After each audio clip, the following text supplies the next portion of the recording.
Hello, hello. Home Sewn April tiling block. This is going to be part 2 where I finish it off. So the last thing I did, I think, was stitch this little part right here. We did all of this. Oh my God, my favorite part. We're going to be stitching down the little sewing machine. So we're going to be putting in black. Where's my black thread? You know what I want to use? I'm ready to use this up. This is, it's an old spool of something. And if memory serves me right, it was misbehaving. And then I said I couldn't bear to throw it away, which I just should throw it away. I'm going to try and finish it up right now. Hopefully it is okay. For me, every spool of thread I complete is an accomplishment. I just feel like so good. Here we go. Sewing machine. This is the most important part. This is my first sewing machine. Stitch the sewing machine fill, and then you're going to stitch the window satin outline. The window satin outline is going to be in lead gray. We are 9 minutes into a 33-minute stitch out.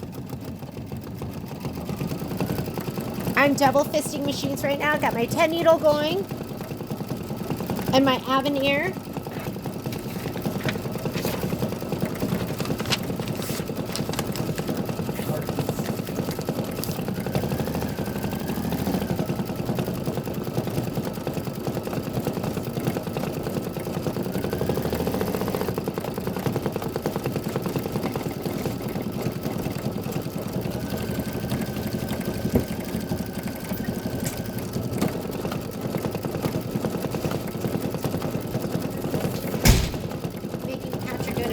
Right now.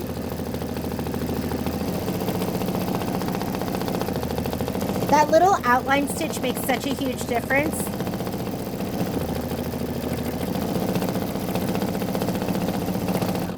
And then after I finish stitching this one, we've got one more to do.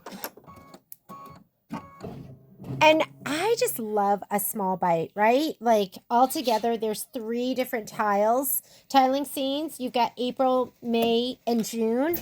But when you put it, can you like not be slamming the door? Anywhere I should look, maybe? Upstairs? And can you not slam the door? Do you like that? You like, that's real life. Sewing room, which is the gateway to the driveway and everything else in this house. Okay, it's going to do the window.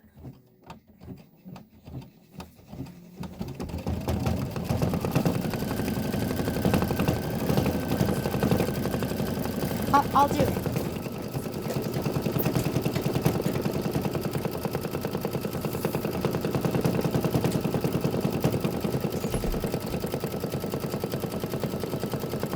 Patrick Mulligan made steam come out of my ears because I asked him to not slam the door, and he looked at me like, that's impossible.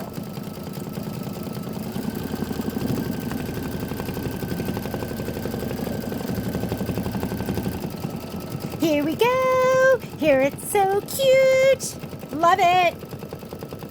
So we're going to go ahead the next couple of steps. First, we're going to do the window satin outline and detail. Then we're going to do the bricks and fill. It's all lead gray. There you go. That's lead gray. And then we're going to do the door outline, the foundation. That's going to be shadow. That's going to be linen. And then the grass fill.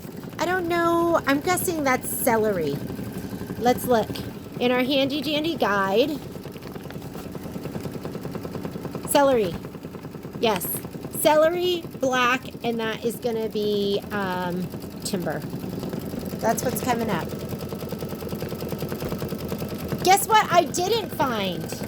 I didn't find my azalea microfiber. Guess what I did find? A whole row of it. There's no losing a roll. But there is losing little pieces. I lost 2 little pieces. It's like stuff that I'm sure like just stuck to something. And then I probably threw it away or stitched it down. It's probably like underneath this. out of bobbin. When you're out of bobbin, cut your bobbin thread.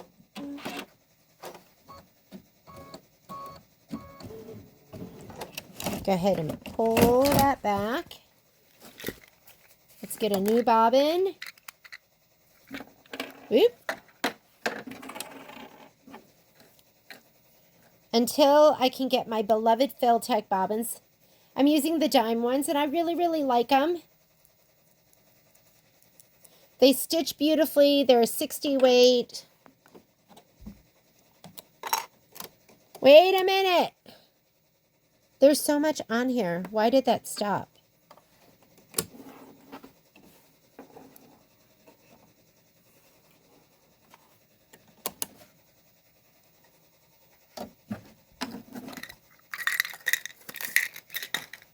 Okay, slide her back on. And then I'm going to go back 10 stitches. It's my standard. So I'm going to just hit return and minus 10. That is what's up on my screen because I leave it on that button where you go forward and backward stitches or whole steps.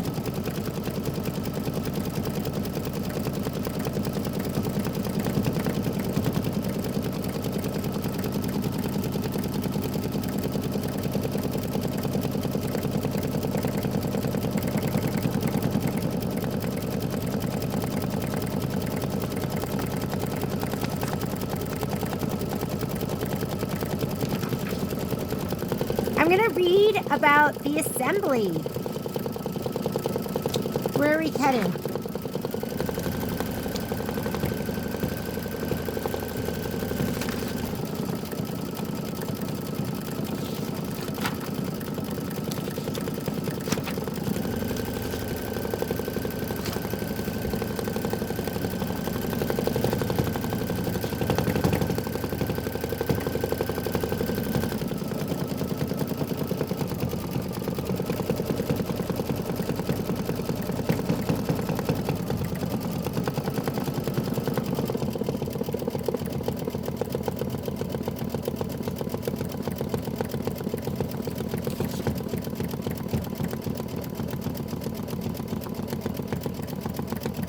Okay, so step four is the fabric placement trimming line. You're going to sew on the seam line, which is right outside the batting tack down line. Okay, I got it. I can do that. I'm going to come up with something more scientific and a measure, and then we'll trim them so they're all the same size.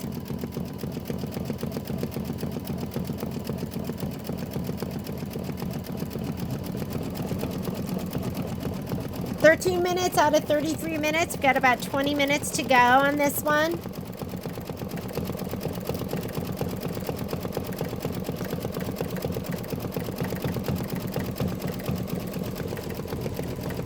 I'll work on the spreadsheet while this is stitching. How would you like that? You want your little spreadsheet?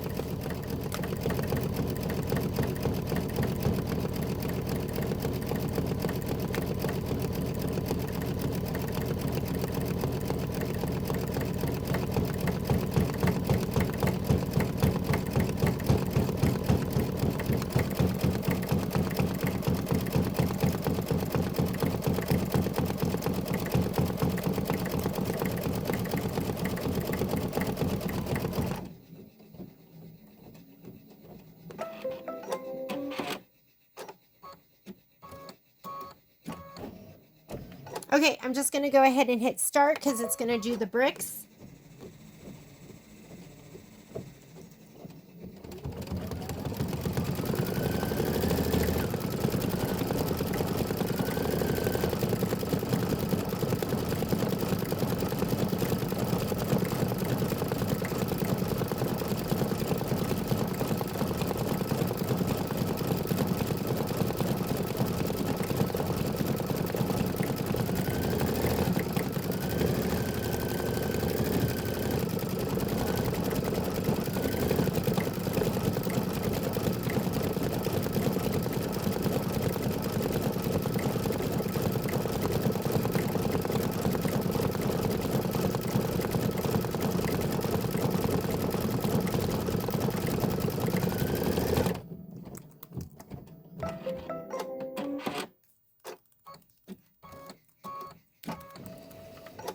right, what color now?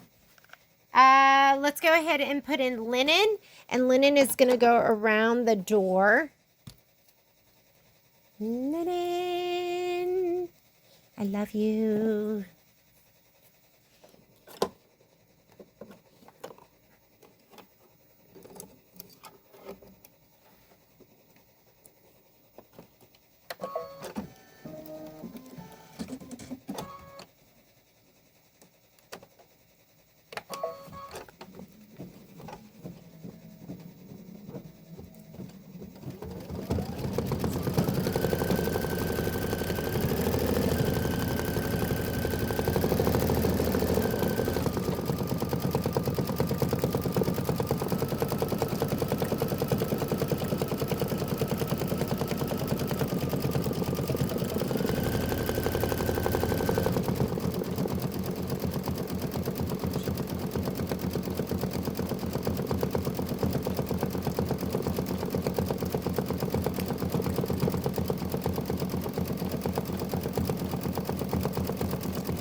All right, what's next? So we just did the door. Now we want to stitch the foundation. You're going to put in shadow. Sorry, just working on the spreadsheet. All right, here's shadow. It's going to do the very bottom, like the foundation. I don't know what it's actually called, but let's call it the foundation.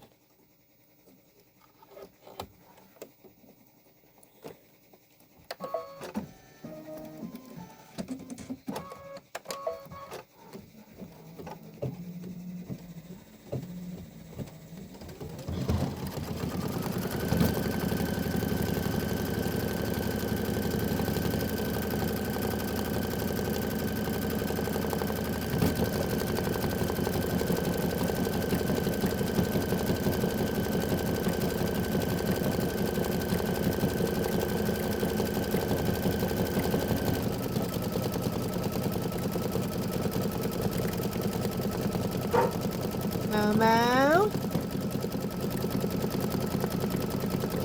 And then we're going to stitch the grass fill. So get your celery next. Okay, buddy. That's him saying, let me in.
Alrighty, so let's go ahead and that was the very bottom part. Let's grab our celery. I haven't used celery yet in this. You want to come up here, Momo? Poor Momo gets bullied by Poppy. Is it just a boy dog, girl dog thing? He's so much bigger than her, but she's so much fiercer. I think boys are just easier going.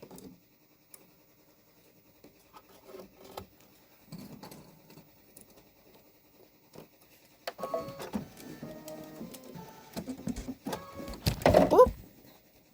sorry. Okay, Momo, go. You want to sit here? Had to pause the video because Momo decided he was going to sit on my lap.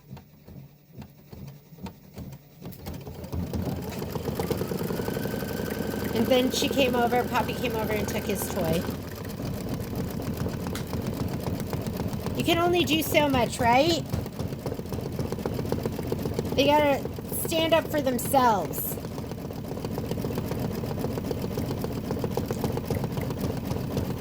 Okay, so we're gonna do the grassy grass. It's what it's stitching out right now, the top of the grass.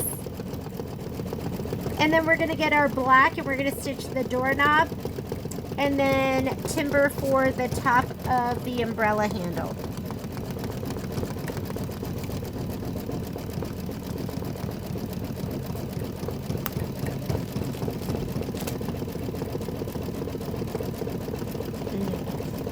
Yes. We've got 10 more minutes left of stitching for this one.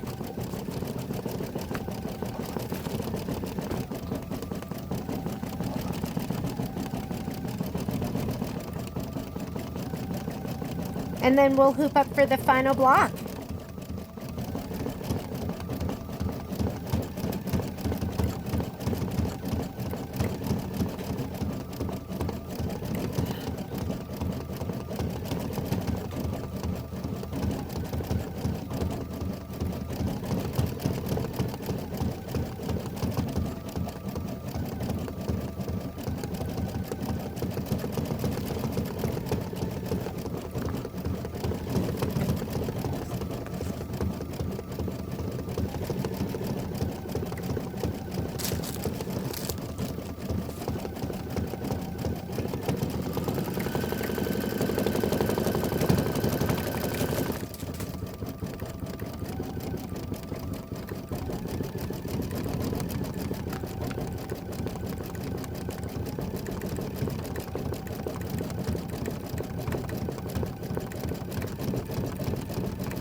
Okay, the top of the grass is done.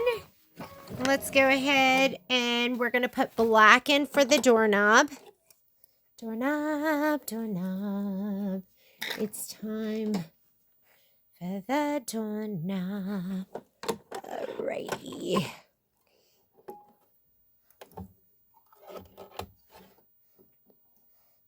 I'm doing 2 projects and I'm hoping to get both of them done tonight I would be so excited.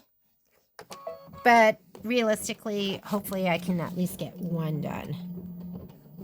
Okay, and then you're going to put timber in. I love these because these are like little bites. They're totally doable.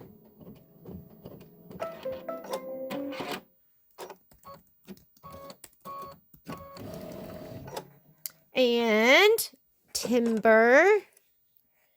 Let's do timber.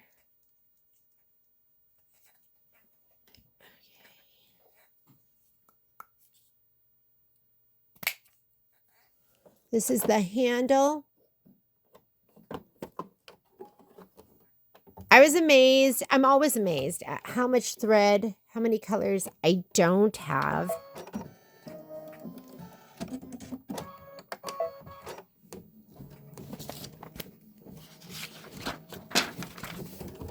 Then you're going to place the umbrella placement line, stitch the umbrella placement line, and that is going to be pink lemonade. And you want your pink felt.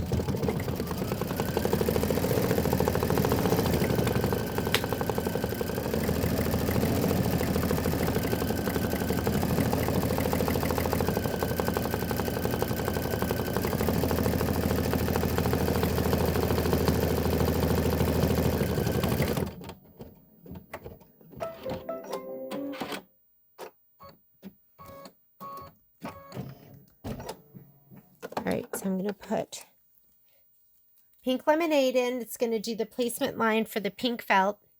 I did not cut my pink felt down to size.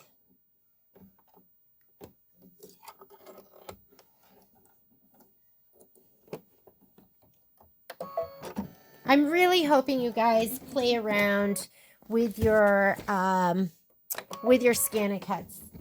I'm going to, because Momo's in the way and I have to get up, I'm going to spray my felt, but I'm not putting my camera over there.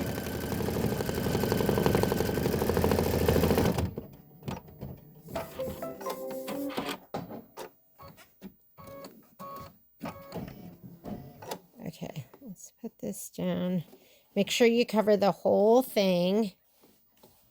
And now that was place the felt, stitch the tack down line and detail. And then you're going to trim the felt as desired. I feel like anytime you see it says as desired, you are not going to pre-cut that stuff.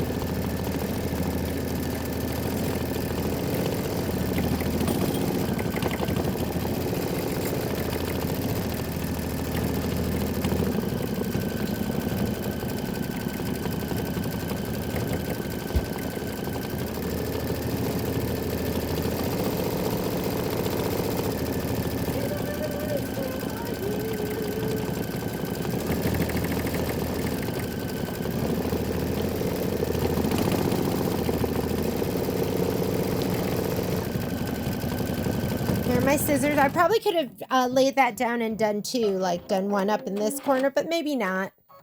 Just in case you're trying to do more than one, you can get creative with your placement. I say never trim it down to the sizes they ask you for if you have big pieces. Just lay it down as you go.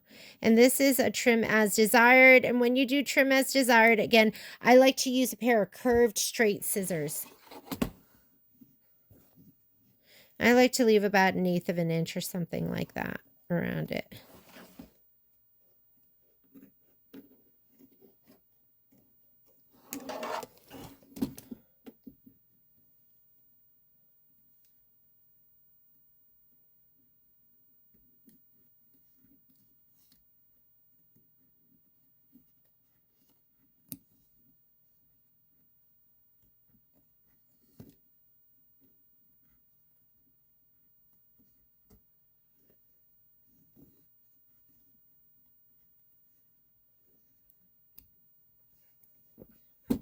Cute. That's just adorable.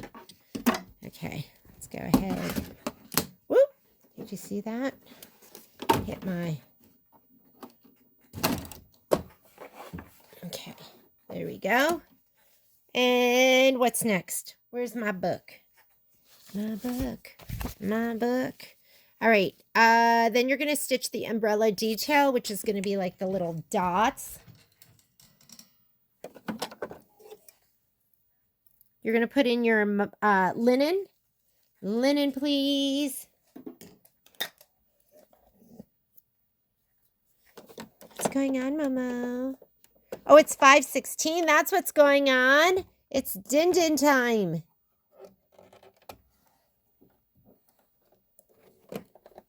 I haven't set my my clock ahead. I know there's people that love daylight savings. I can't stand it. It's the worst. Okay, then we're gonna put our violet in. That's the diamond, right? Yep. Violet's next. We're 28 minutes in.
Yes, Mama.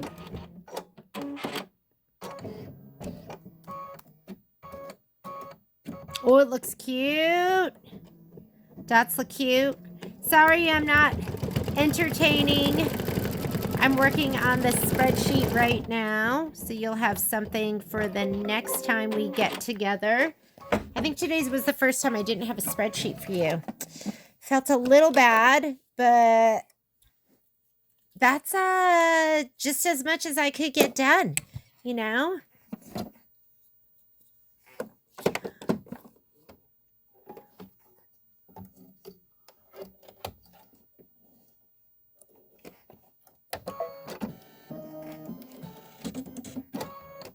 Here we go.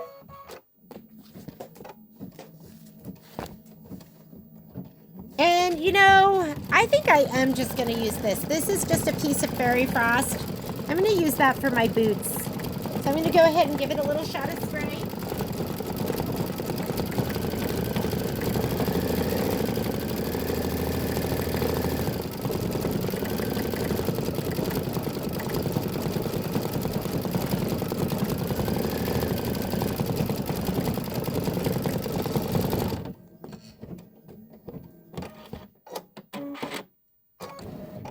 Top of the boots, and then they want you to stitch the leaves and stem fill, and I think that's going to be clover.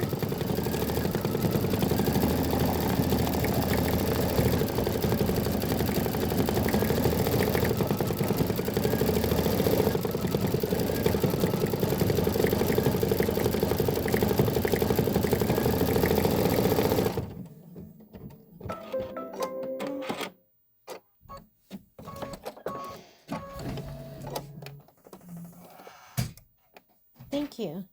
You're welcome. Did that hurt? It did, huh? It's okay. Sauna. Yeah. Okay. Well, I have 3 more minutes. Okay. So you can start without me. You and Kai can go in.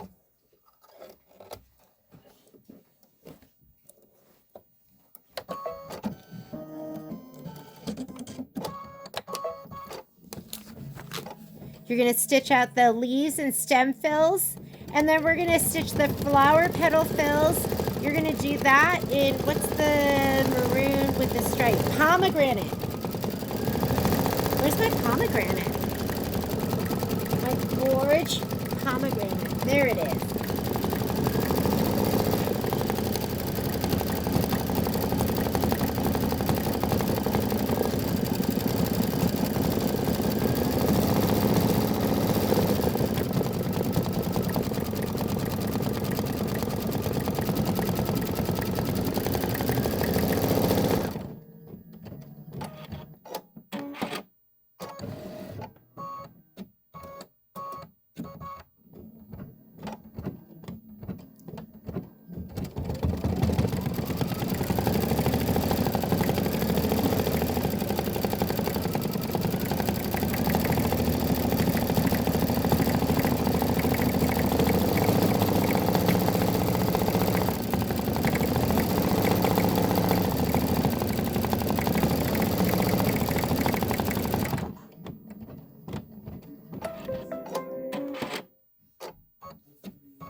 Okay, take out your clover, put in your pomegranate.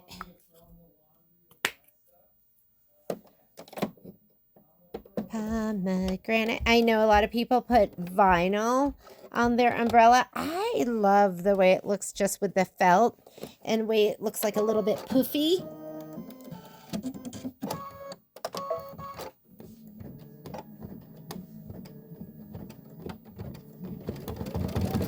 Now, it wants you to do the placement line with the same pomegranate.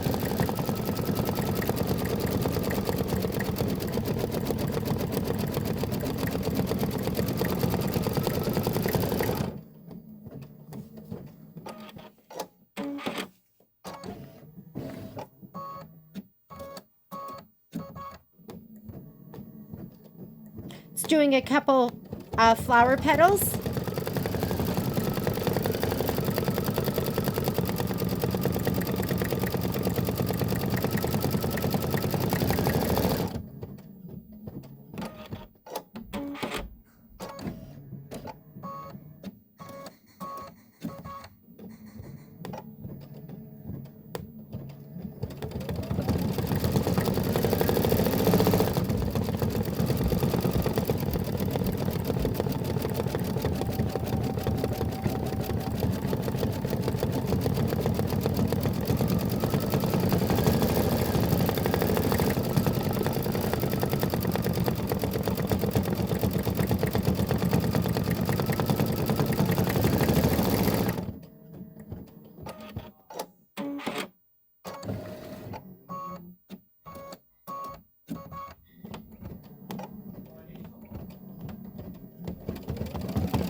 Okay, go ahead and do your placement line for your boots.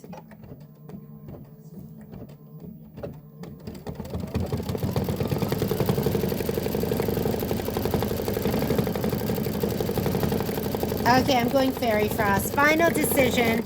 I keep going back and forth. Should I do Fairy Frost? Should I do the micro velvet? I'm just going to do the Fairy Frost because it's so pretty. Love Fairy Frost. Okay, tack down.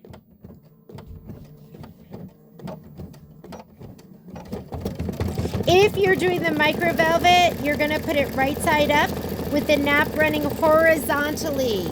And you just kind of pet it. And if it doesn't feel right, you want it to feel right, like in the direction that you're going. That's going to be your nap.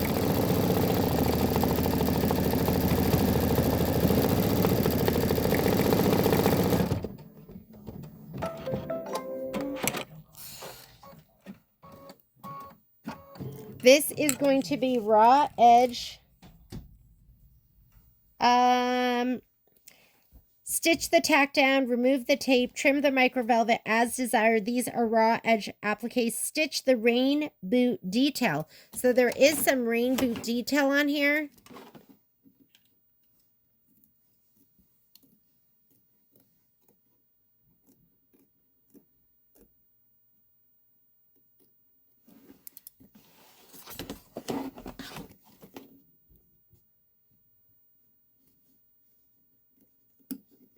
This would have been fun for me to put the vinyl on, right? But I've got glitter going on. There's a lot going on with Fairy Frost.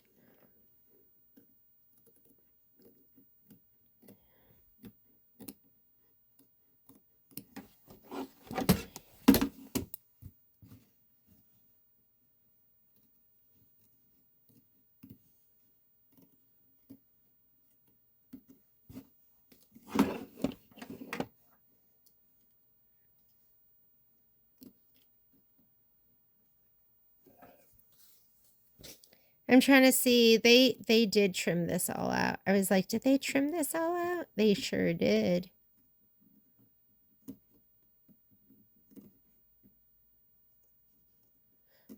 If I was going to be washing this, I would have put on some SF101 as well, just so there wouldn't be any fray or anything like that. But for me, all this stuff is decoration.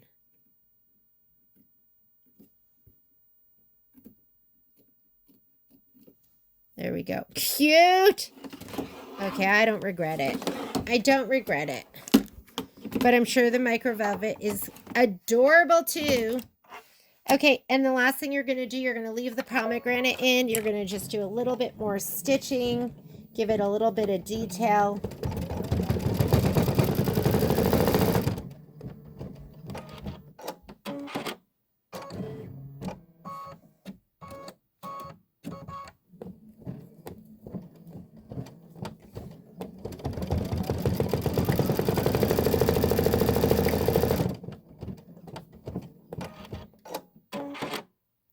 So what do you do when you lose your micro velvet? You just find something that's even better. I'm just kidding. I'm just kidding with you. Fairy Frost is pretty darn cool though.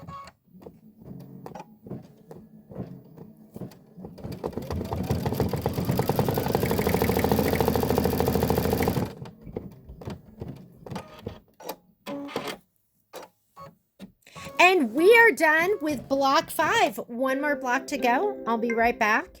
All right, on to the very last one for April. I just got out of the sauna, so I'm wearing my bathing suit. This episode of Stitching Lazy Embroider in her bathing suit. I'll try and stay out of the frame. Okay, let's grab our scissors. We're going to cut in between these two. Make sure you cut right down the middle. You never know when you're going to need a little bit of fabric to the left or to the right. I like to cut them off. We're going to put the last one up.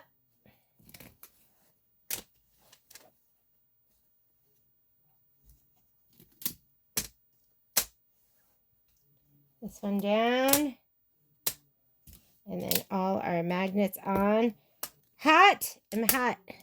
I'm trying to sauna because I'm hoping it'll help me be healthier and live longer. So, and then we all went out there together. It was me, Kai, and Patrick. So it was fun.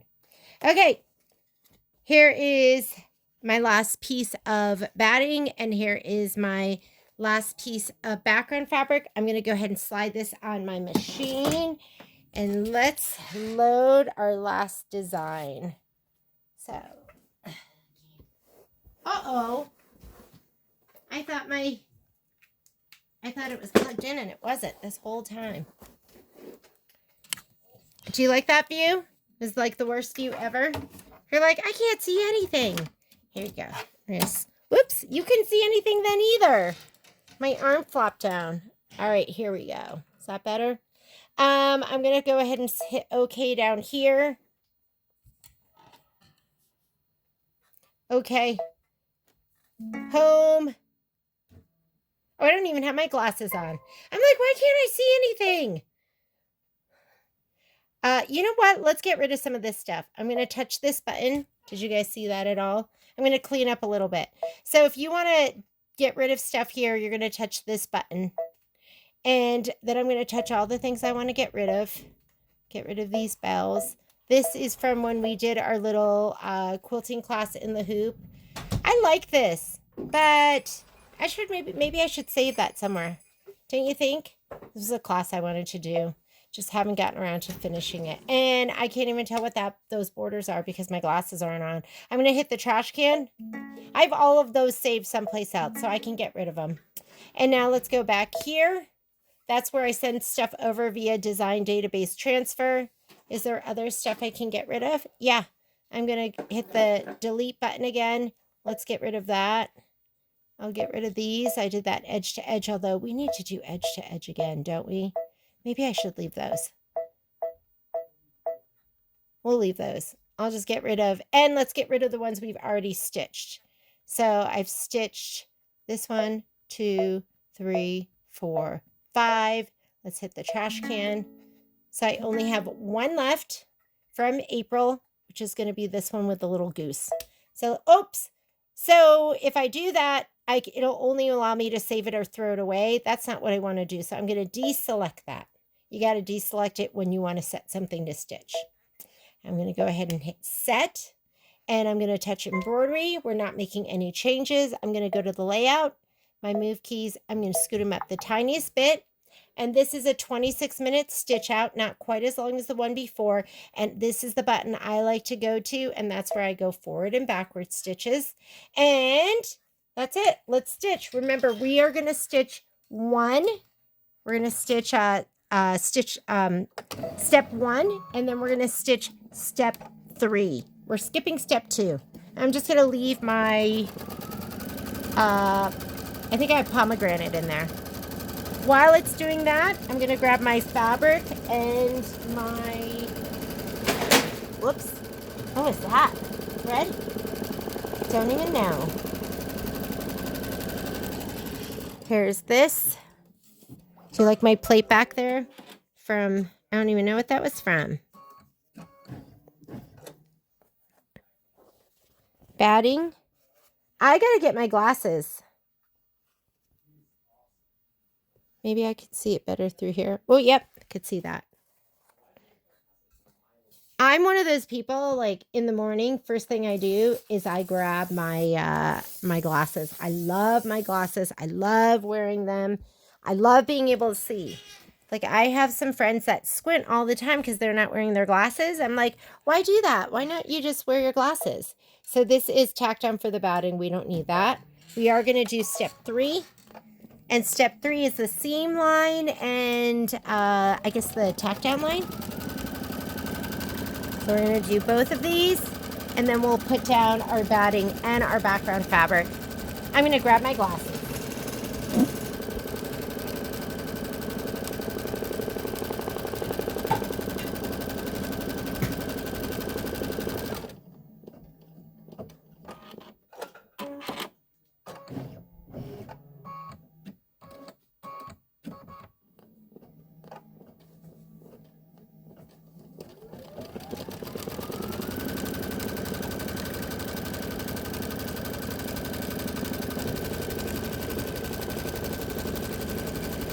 I put on some sweatpants too.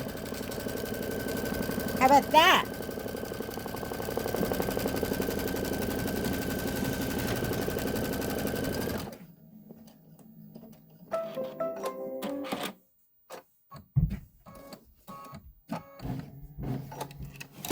right. I'm going to go ahead and I sprayed this. I'm going to lay down my batting first. And then I'm going to lay down my background fabric.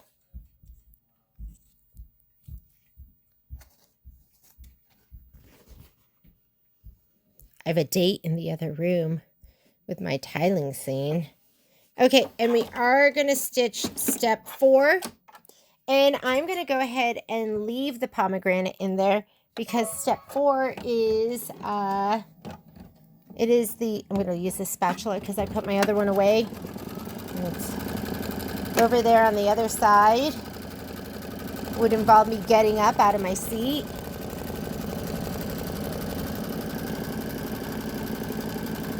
Anything. You can use anything. I just don't want you using your finger.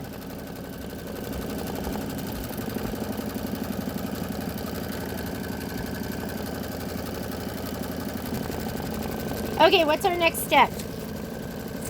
So our next step is 3, 4, 5, 6. Stitch the quilting design. I did all of mine in purl. So I'm just going to put purl in.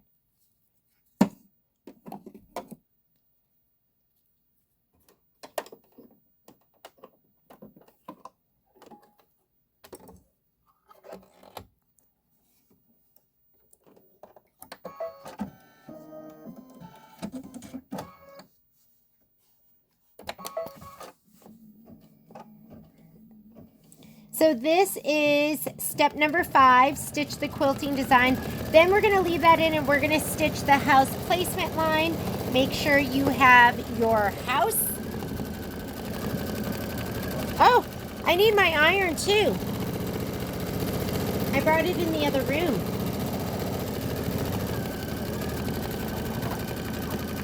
And I think this is going to be it, just a little bit of the house, and you're going to have your grass.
Okay, I'm going to leave that color in. I'm just going to hit start and we are going to stitch the house placement line. I just plugged in my iron. I didn't have it on this whole time, so. So he's not hot.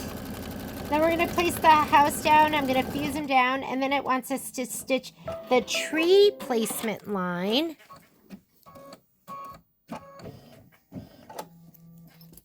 So I'm actually going to take this out. We can fuse it down in just a little bit because it's just going to be fused.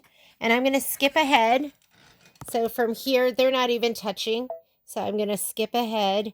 That was the tack down and trim. That's going to be the tree placement line. And the tree placement line is going to be in clover. So let me go ahead and put my clover in.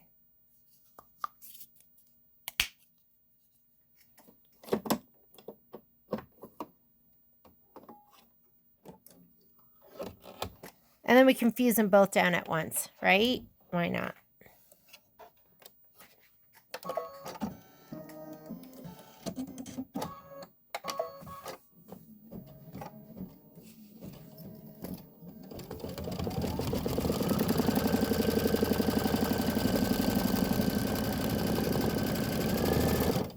So you want this piece right here, and you want this one for the house. Okay, I'm gonna grab my mat, my matty mat.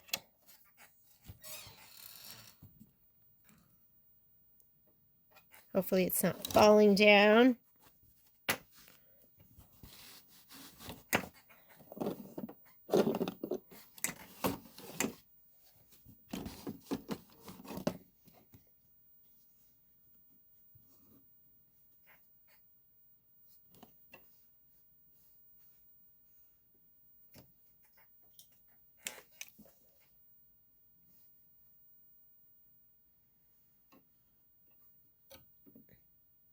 Oh, not even close to being hot. Okay, I'm going to pause you for a minute until my iron's hot. Okay, I think my iron is hot enough now. Let me make sure I have my mat down. And I'm going to be careful because guess what? This is really hot. And when it's really hot, you want to move fast. And you don't want to dilly-dally. And you don't want to leave it down on your fabric because it will scorch. But the advantage is it's going to just fuse. Or you saw how much time I had to rub it before.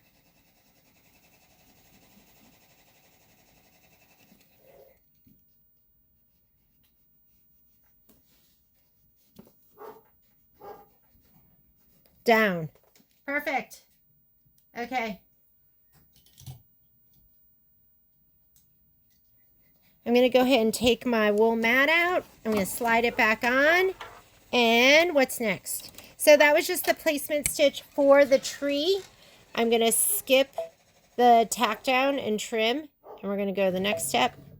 That is going to do the decorative stitching on the tree. Just go ahead and let it stitch in the clover. We're right here. So stitch the tree decorative outline. Then we're going to stitch the trunk placement line and place the trunk fabric.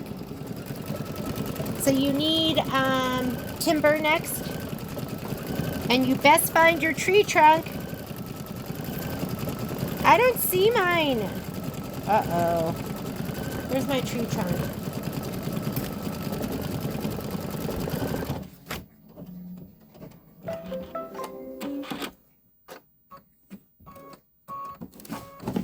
I think my tree trunk was fine. I don't know where it is. That's okay. If you can't find anything... Oh, is that it? I see it. It's on the ground. It looks so silly from the back. All right, you're going to put in timber. And let's do our placement line.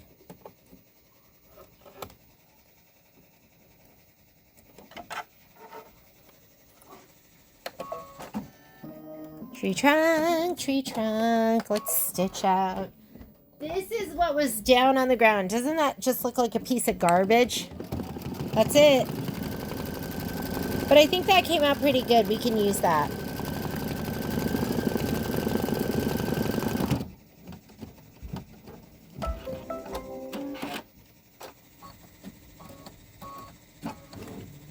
If you're doing traditional machine embroidery applique, you are just going to go ahead and put your fabric down, do the tack down, and trim. Here we go. I'm going to put this down here, tack down, and trim. Go ahead. If you're doing what I'm doing, I'm just trying to keep everything over here in this area as well. So you're going to see... Can move that a little bit.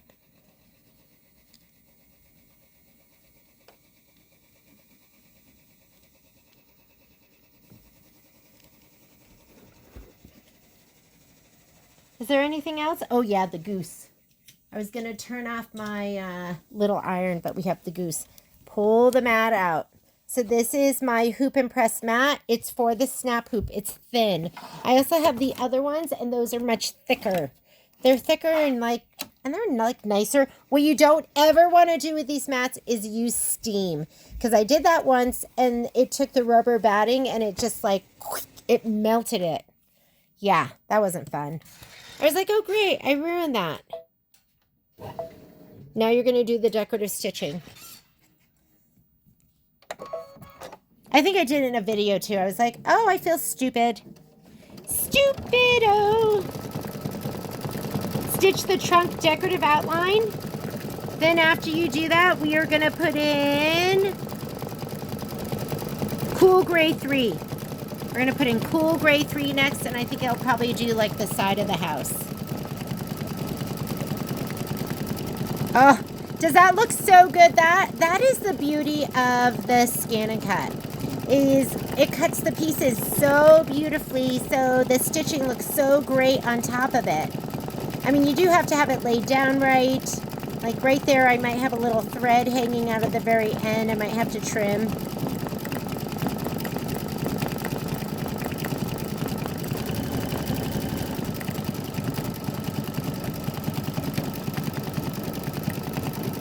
And it's fun. I feel like it's fun to get together and do all the Scan and Cut prep.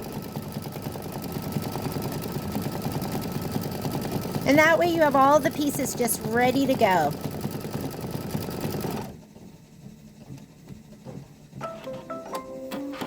Okay, let's put in our Cool Gray 3.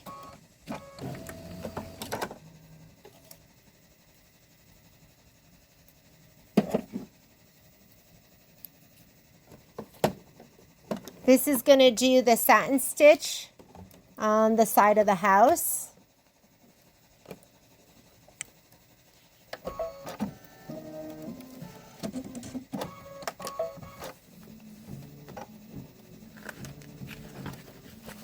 So we are doing this step right here. Then we're going to stitch the grass placement line. We'll place the grass. If you didn't trim it, you're going to do the tack down and trim, and then we're going to do the grass fill. We are 7 minutes into a 26-minute stitch out. Thank you very much. Do you need a piece?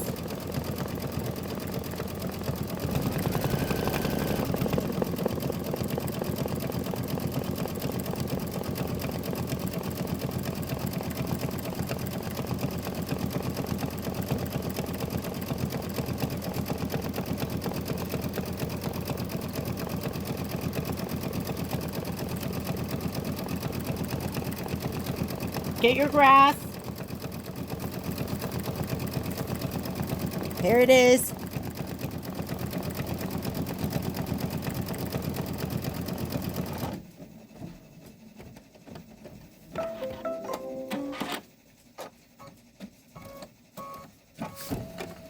And you're going to put in celery.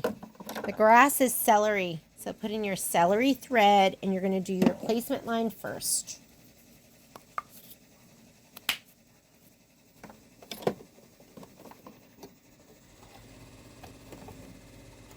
I have my 10 needle going. It's finishing off tile number, I think it's tile number 6. I was hoping I'd be able to finish that, but the last couple of tiles are big ones. They're ones that are going to take like an hour or two to stitch out. Okay, here we go.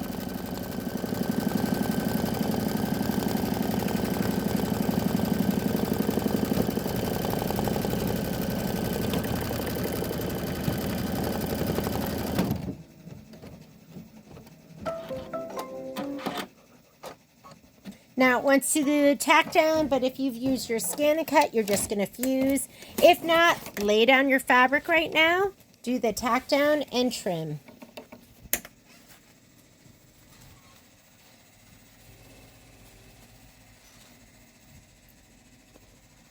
Here's my fabric. I've got my Heat and Bond Light on the back side, glossy and smooth like a lake. I put my wool mat underneath. Make sure there's something under there. Do not do this right on top of the bed of your machine. You will melt it.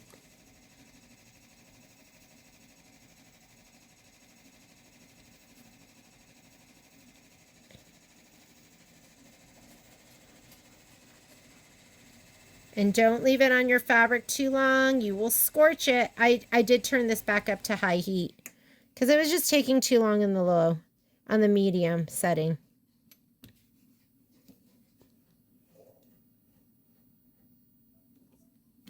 Ooh, did you see that?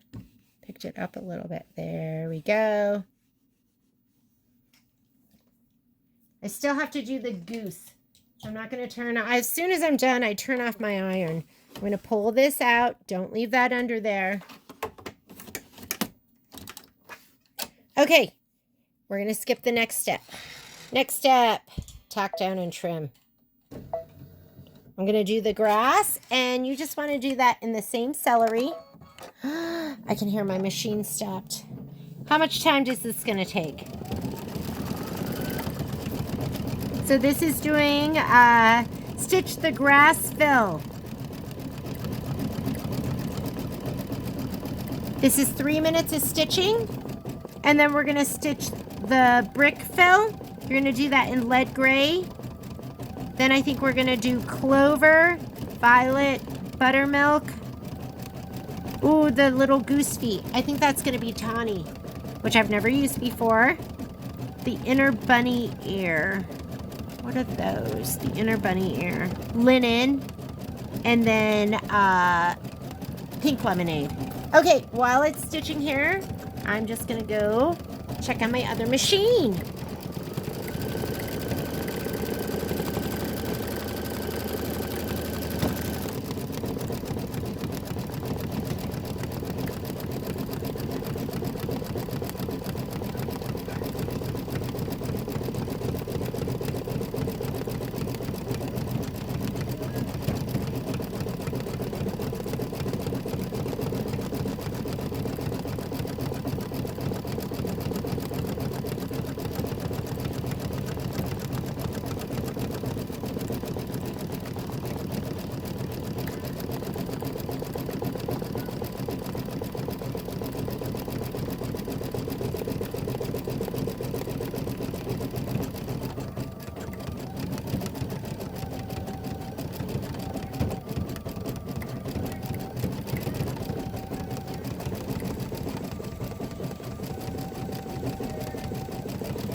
It goes so much faster when you don't sit here watching it. Sometimes I do like to watch it just because it's mesmerizing, but I like being busy while I'm stitching.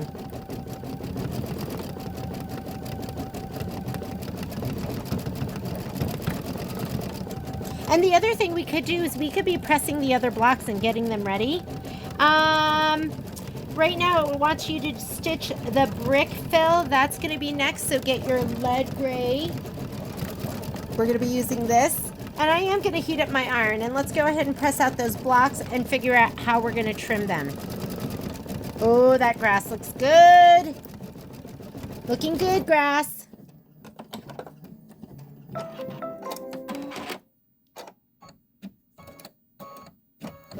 Okay.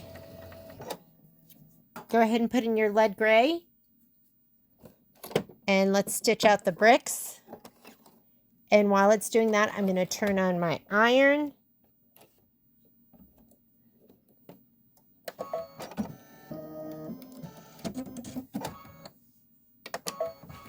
I'm going to put on my t-shirt.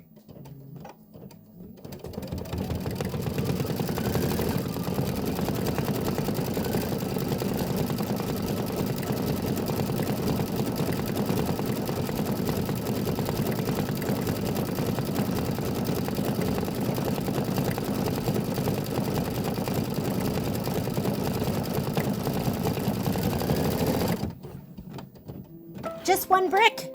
There's just one brick. Okay, So we're going to do that brick, and then we're going to do the leaves and stem fill. Clover. You want to put in your clover thread. It needs to be a little bit darker than the celery.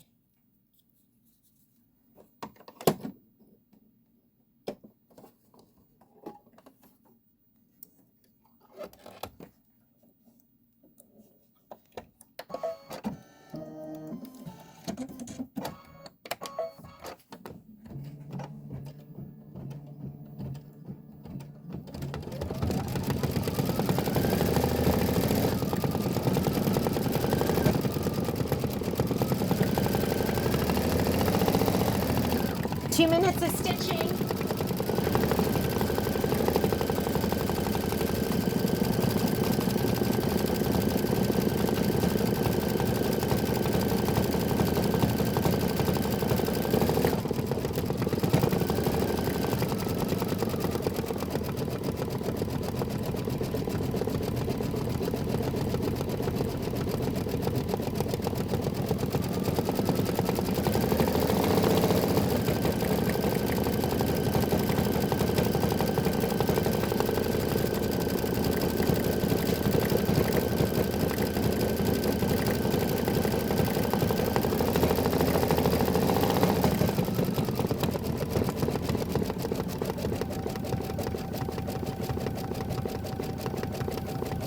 Okay, I'm turning on my iron. Look what I found in my pocket. How'd you go anywhere? How'd you go anywhere? Can I give you those? I had to take a different car. Oh no!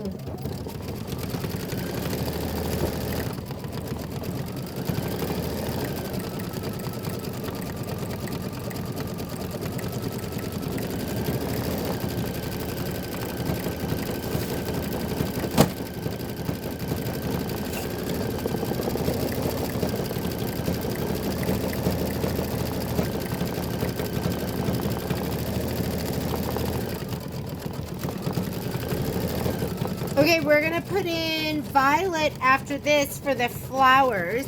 But while it's stitching those out, I'm gonna come over here and I'm gonna be pressing. So, whoop, I guess that happened really fast. So let's go ahead, change out my clover. You're gonna put in violet. It's gonna be 4 minutes of stitching for those flowers. We're 15 minutes into a 26-minute stitch out.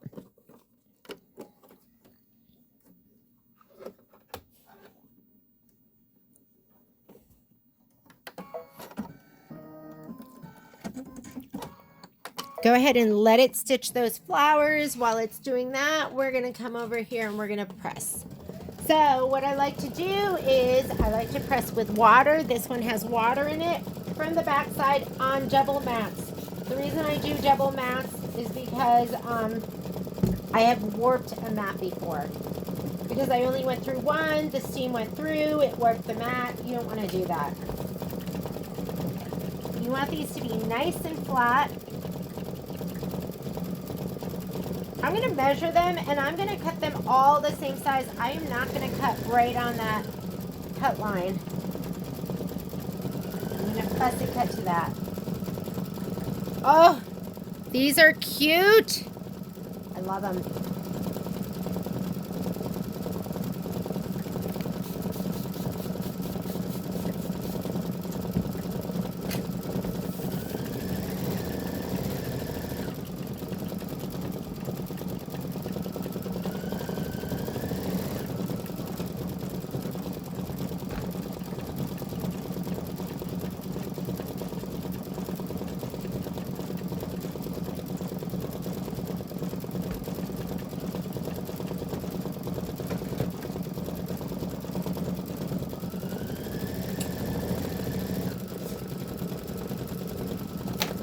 And you should go back in here and trim all of those loose threads.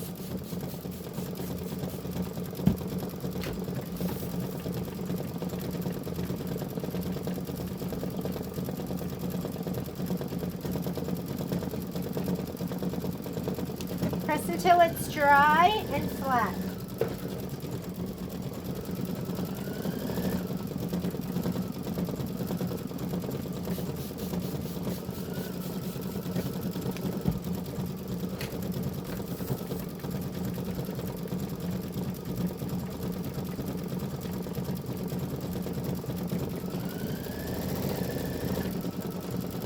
the beauty of the wool mat is it pushes your embroidery and your stitches down into the mat and kind of spreads the fabric a little bit. So if you have puckering, it gets rid of it.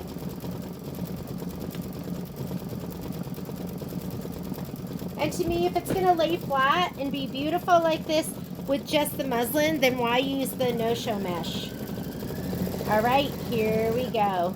So I'm going to measure this and see how big. Let me get my ruler. Let's see how big this is.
All right.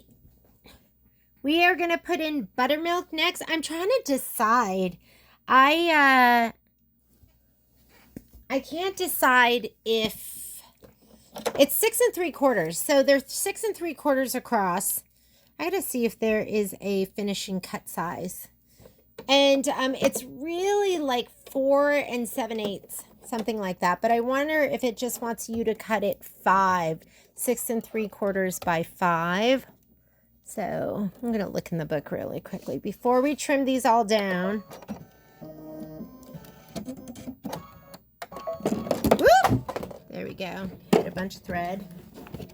Let me look at the book. See if there's a cut size.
just don't feel comfortable stitching right on the line. I wish I had just like a measurement, but what do you think?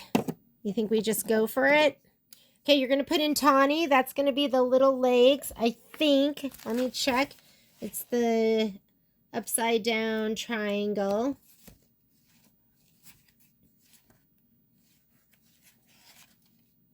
Yes, Tawny. His little feet. Little feet. Little feet.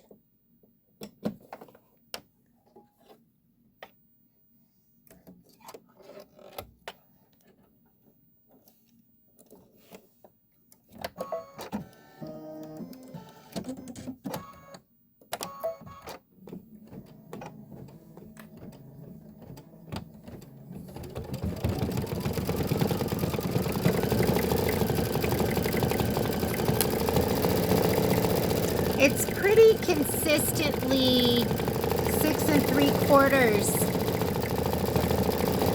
across,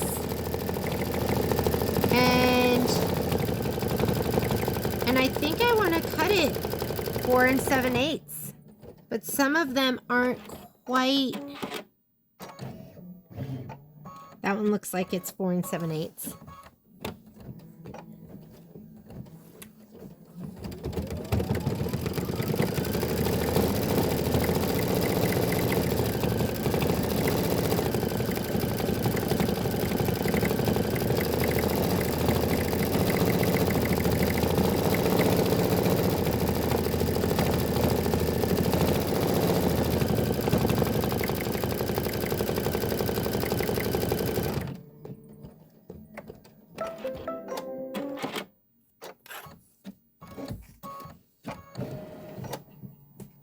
Right.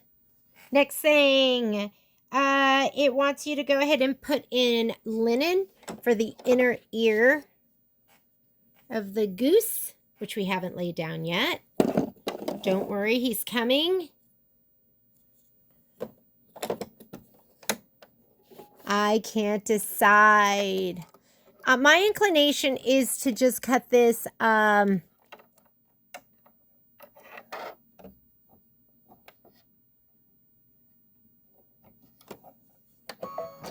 6 3/4 by 5.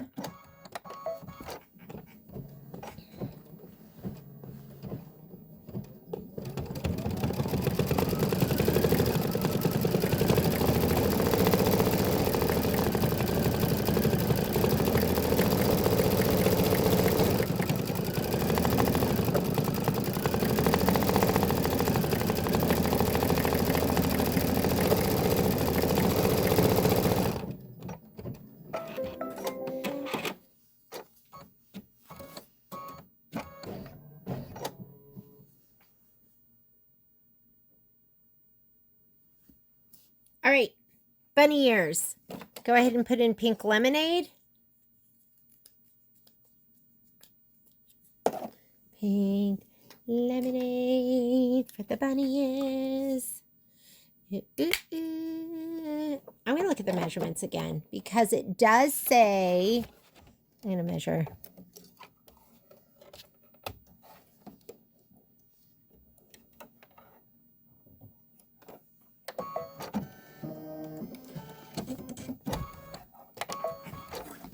Says the final size is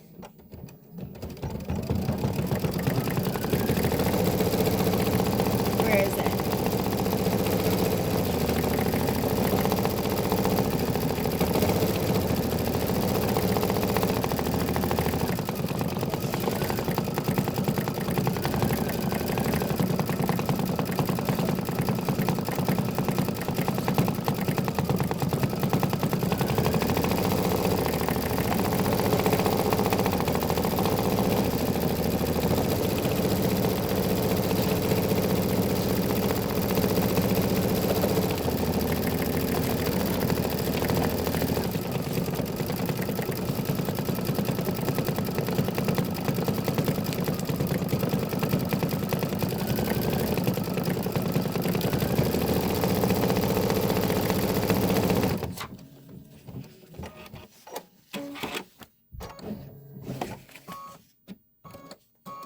after you do the bunny ear, outer bunny ear, we're going to stitch the goose placement line with linen.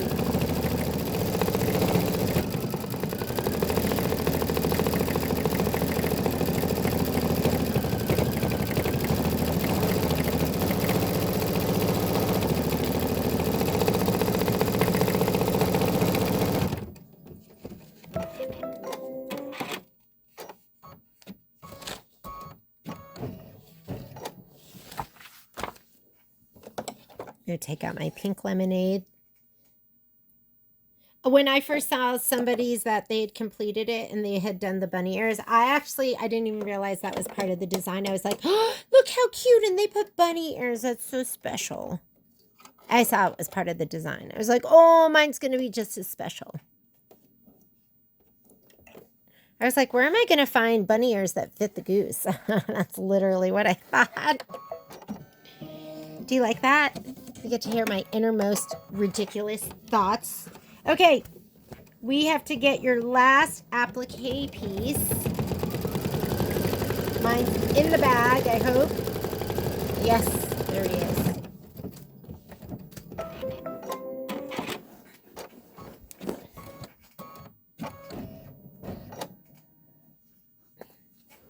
I'm going to go ahead and put this over here so he's out of the way. Slide this off. Pop this under, just right there. And here is my goose. My goose, my goose.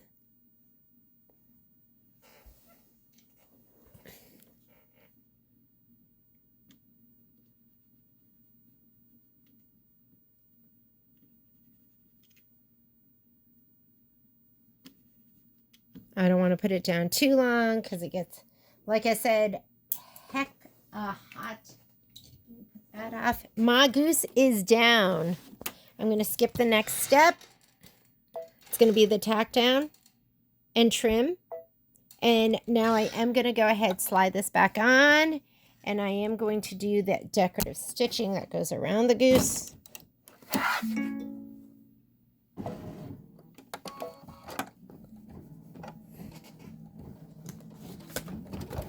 So right now we are on, where are we? Wrong. Goose. There we go. We are doing the goose decorative outline. Then we're going to stitch the goose bill with tawny. We're going to use violet for the ribbon. And the goose eye fill is going to be shadow. So 3 more steps. And okay, if we're stitching on the line, here, let me grab this.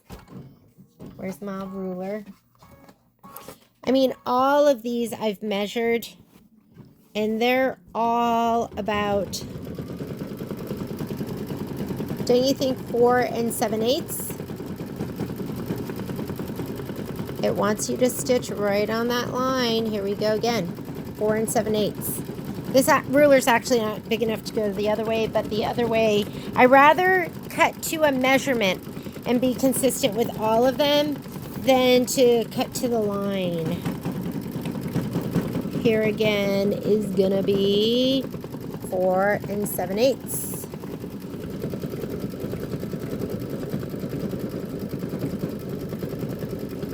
And 4 7/8. So I'm gonna cut it 4 7/8.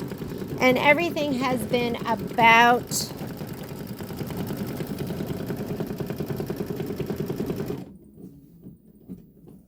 we're a little shy, a little itty bit shy, but we're almost in 3/4. There we go. Do you see? 6 3/4.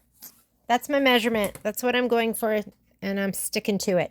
Okay, go ahead and put your tawny back in. I'm going to do 4 7/8 by 6 3/4.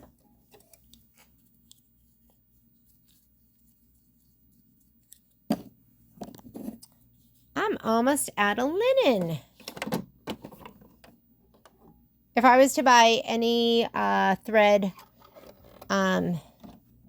glide color, probably linen, white and linen. Okay, beak. And then you're going to do violet and shadow. Those are going to be the last colors.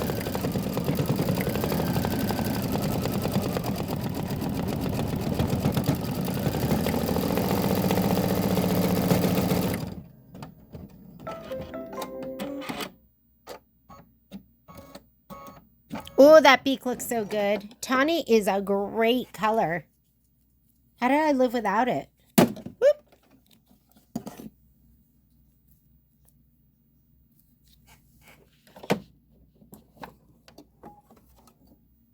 This is going to be, he's going to have a little ribbon bow.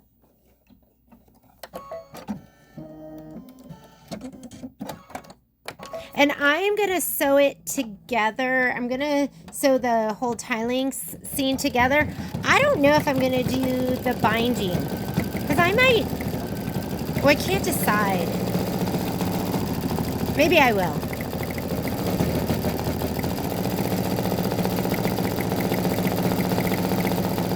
Cute.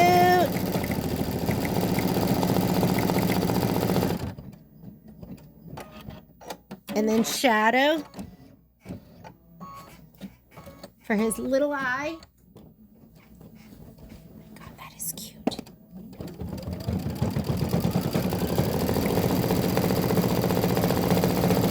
I gotta find my 6.5 by 12 inch ruler because that's gonna be the best for me.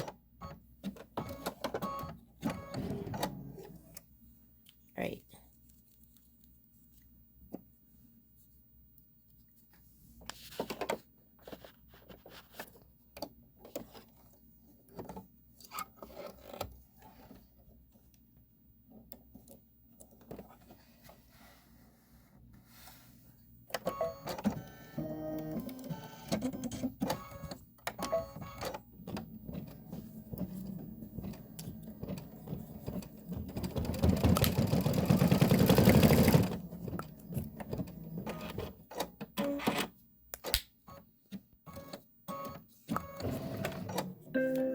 And we are done. Let's go ahead and I'm going to take this off and we will press these 2 blocks. Alrighty. So I'm going to take these out. I was just doing the measurements because the final measurements are going to be 14 by 13. Is that right? Yeah, 14 down by 13 across. And so that would make sense that it would be 15 inches, 5, 5, 5. There's 2 seams in between. That'll take off half an inch. That brings it to 14. And the other ones make sense if you cut it to 6 3/4. So I know I kept going, I'm going to do 4 7/8, 4 7/8. I'm going to just cut it as like what it's supposed to be to get those measurements. And we'll see how this one turns out. It would have been nice if they had put like, you know, the cut size. But it's also kind of fun to figure it out, right? You just question yourself. And for me, I question myself because I'm going to be telling you what to do. And I don't want to tell you the wrong thing. So because the final measurement's supposed to be 14 by 13, I'm just going to go ahead and cut them 6 3/4 by 5. And then we'll match up and we'll see if we have to modify it. And then if we do, we can modify it for the next one.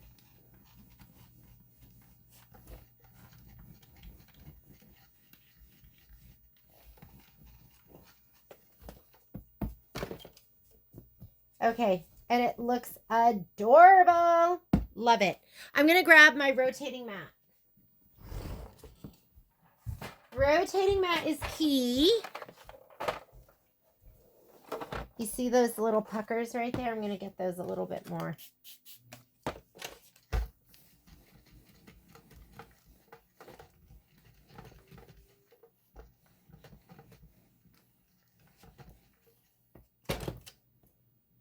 Gone.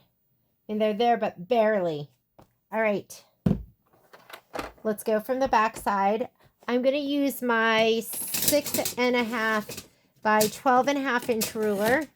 And the measurements I'm going by, we're going to do 6 0.75 inch across and 5 inches up and down. That's what I'm sticking to. And here we go. It'll be easier to see to the back side.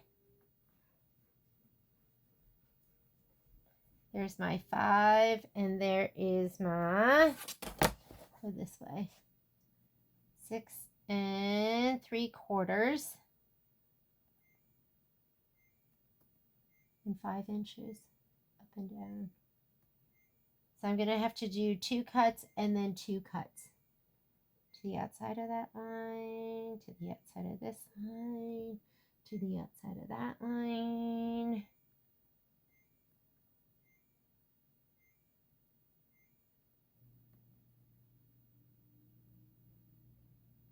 Outside, outside, and 5, 5. Okay. The best you can, right? I'm not cutting right to that line. Because even when we do the other ones, we never cut right on the line. We fussy cut to them. Maybe I will regret it. But maybe not. I hope not.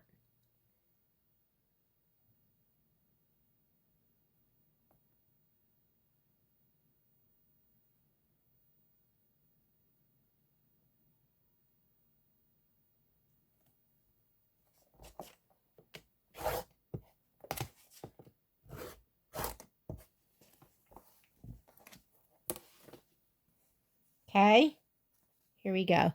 There's my first one. So let's go ahead and trim them all down.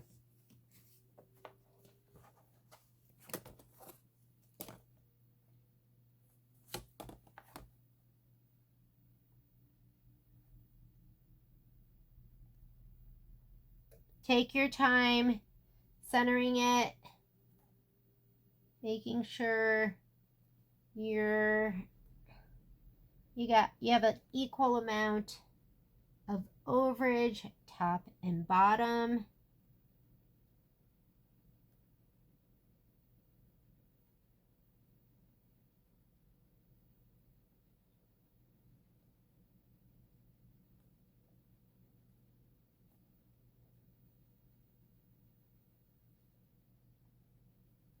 All right, looks good.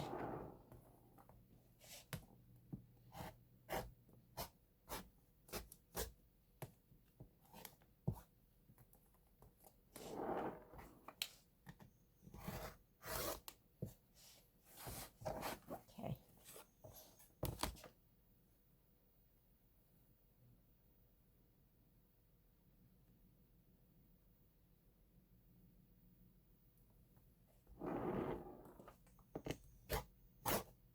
I am not cutting directly on that line because they're all different.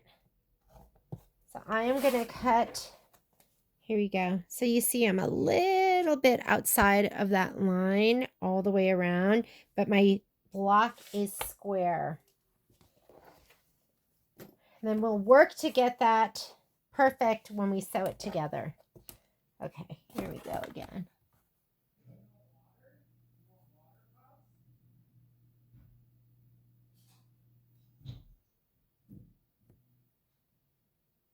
Pretty good, pretty good, pretty good, pretty good. That looks pretty good to me.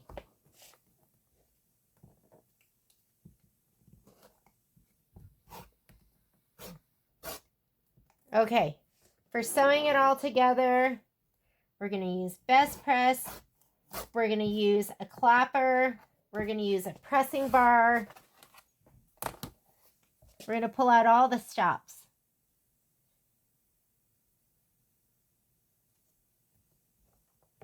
Okay,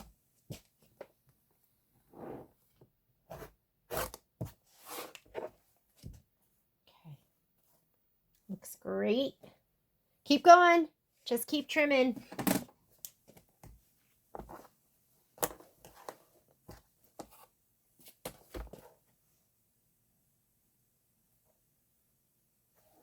Do you think it'd be better to trim from the front side?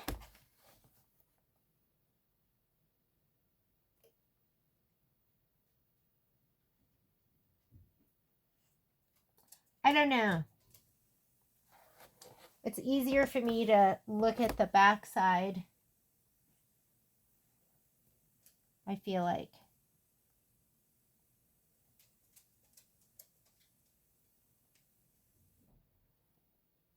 A little bit outside, a little bit outside.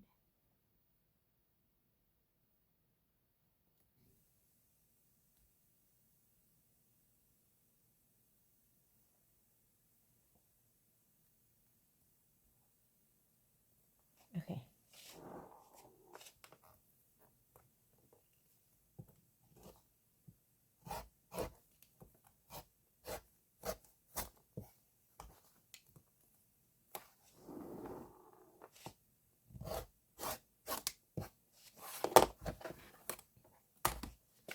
Two cuts one direction, two cuts from the other direction.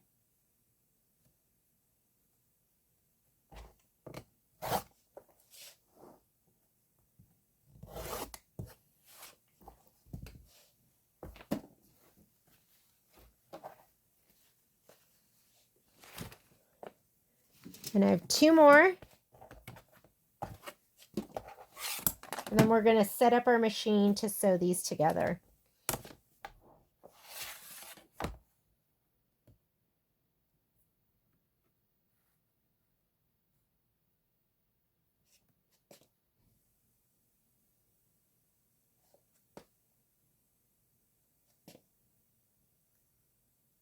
That's good.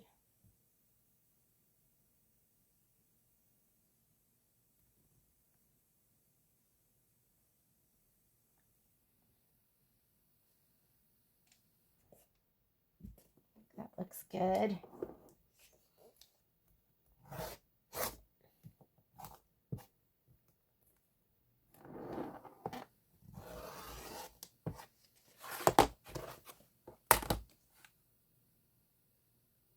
Take your time. Go slow.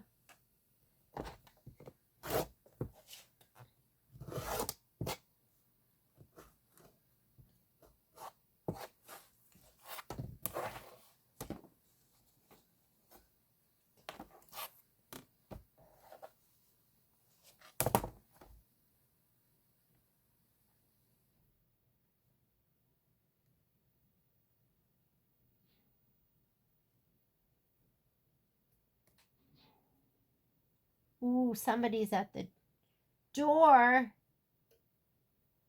One of the puppies wants to come in.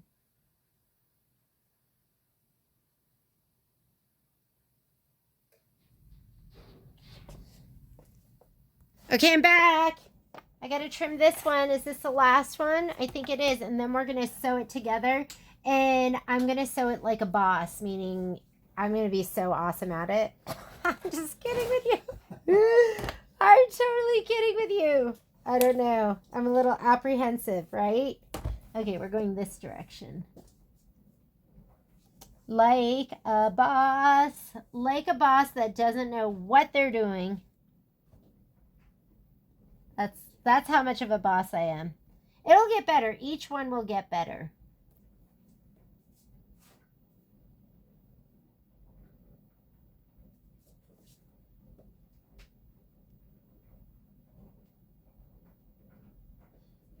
Do we need to plug your car in?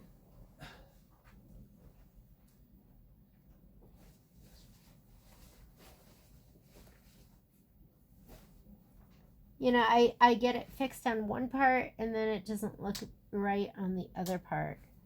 Okay, we're just going to go with that. You want to get it squared up the best you can.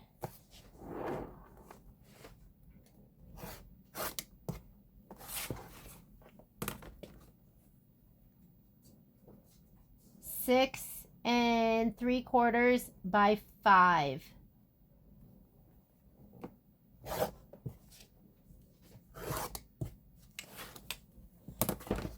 we are ready to sew. So I'm going to go ahead and convert my machine.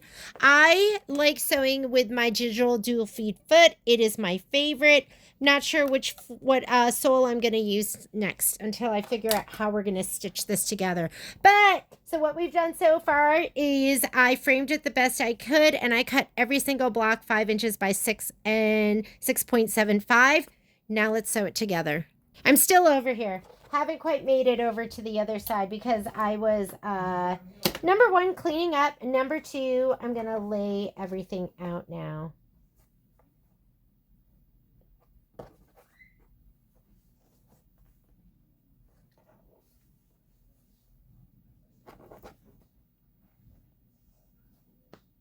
Okay, what I'm going to focus on is going to be like the joins.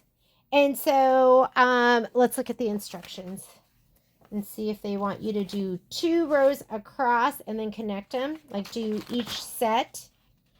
So yeah, so once you do 1 to 2, 3 to 4, 5 to 6, and then you'll sew 1 and 2 to this, and then this set to this set.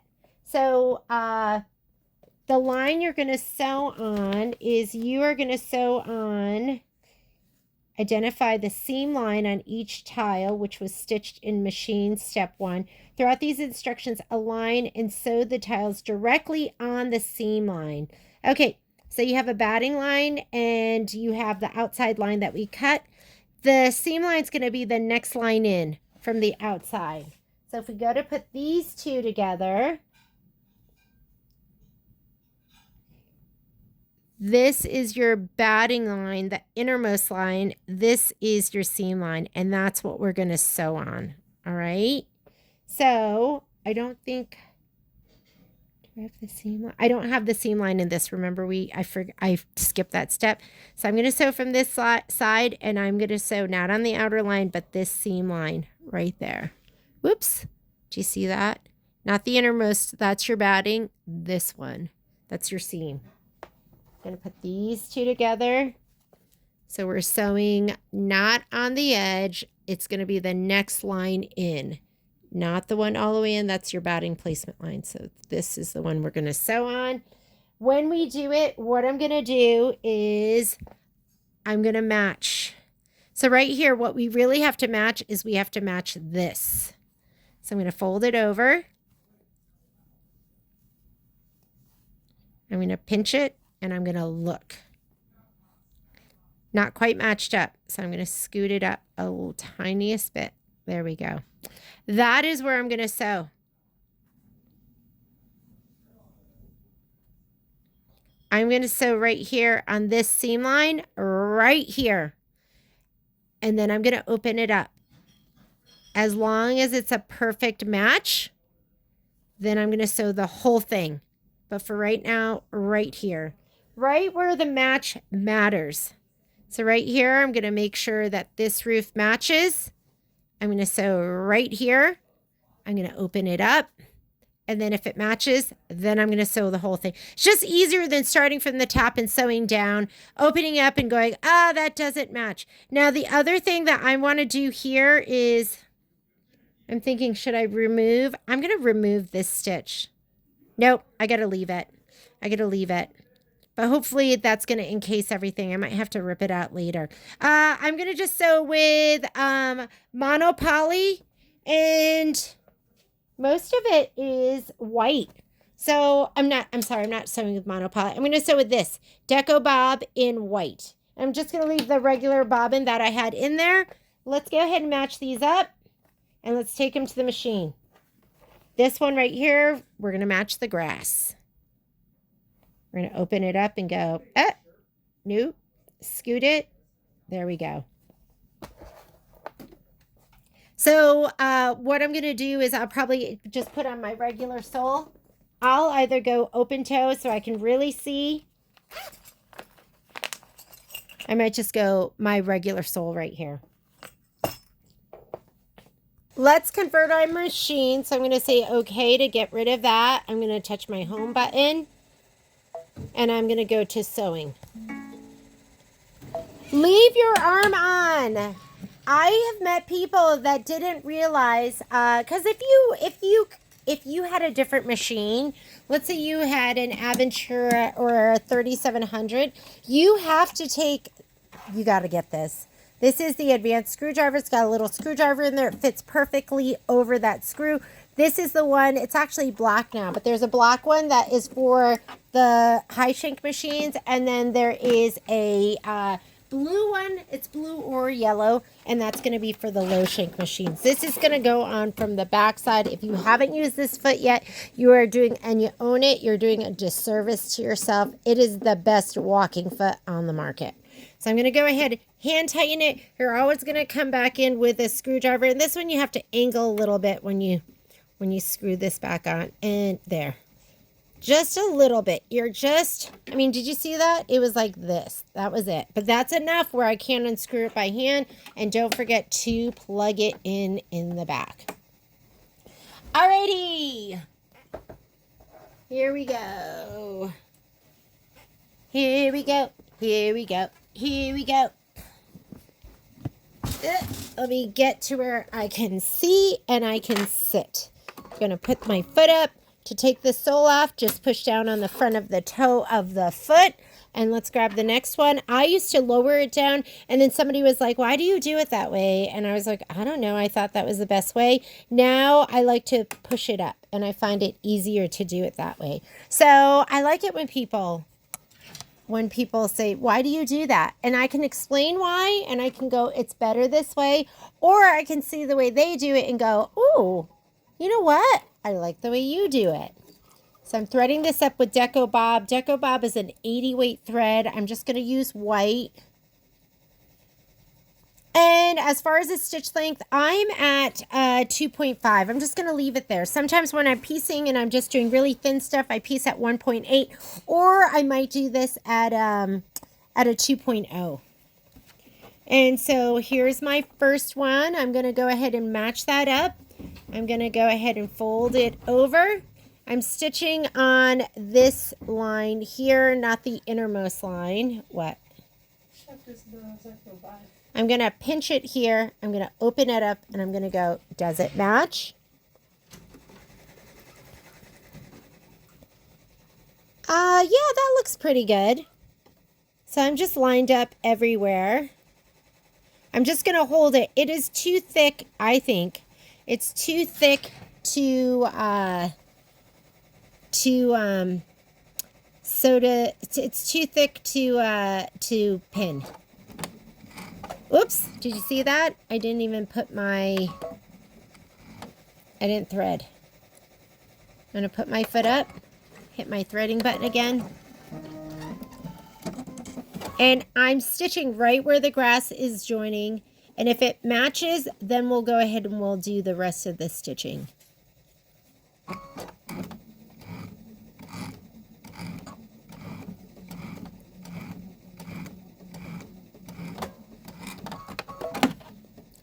Let's check it out. And if we like what we see, we're going to stitch the entire thing. And you know, I'm going to measure that because that looks pretty darn good. So it's time to stitch the whole thing. Because this line isn't totally straight, and I rather sew a straight line. So it looks like a 1/4 inch. It's a healthy 1/4 inch. Let's put my 1/4 inch flange on. And then everything will be at a 1/4 inch. But it's not really a 1/4 inch. It's a little bit more. All right. I'm going to do this. Here's my 1/4 inch right here. I'm going to take my needle drop and I'm going to move it over to the left. Just a smidge. So this will move my needle drop to the right. This one will move my needle drop to the left. There. I did 2 clicks and I think that's going to be perfect. And then it'll be consistent all the way around. Okay. Here we go.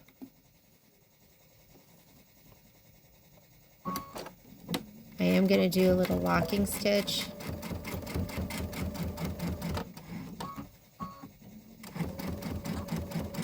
I'm taking my time. Don't rush this.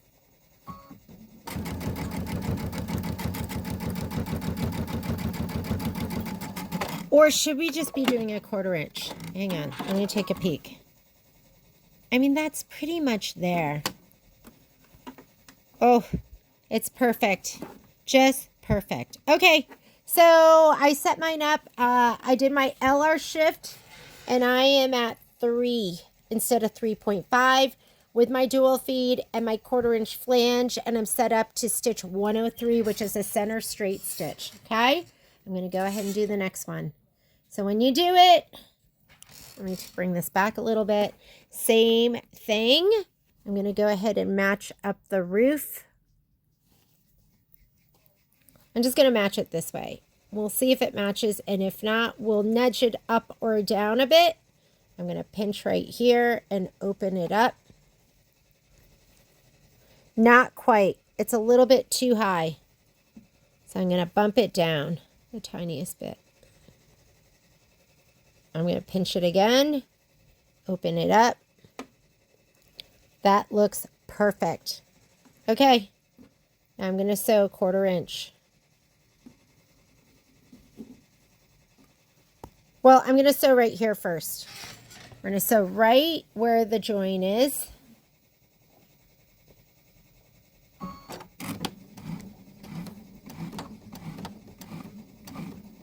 And if we don't like it, I literally just rip it apart. If we like it, we're going to sew the whole side. Nope, don't like it. Too low. That's what I do. And now we're going to do it again.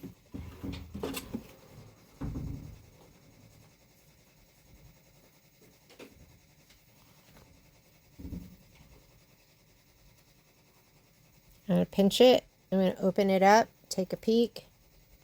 It's a little low.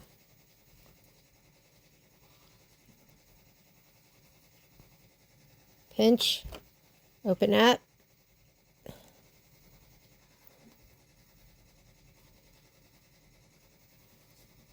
Pinch. A little high. Let's try that. Sometimes you might have to do it 2 or 3 times, and it really depends on your level of perfectionism. Like, is it good enough? Just so that one little section, open it up. That's good enough for me. Okay, good enough for me. Now I'm going to sew the whole side. Here we go. Sometimes I feel like it can push the fabric when it's really thick. So I might start in sewing partway down.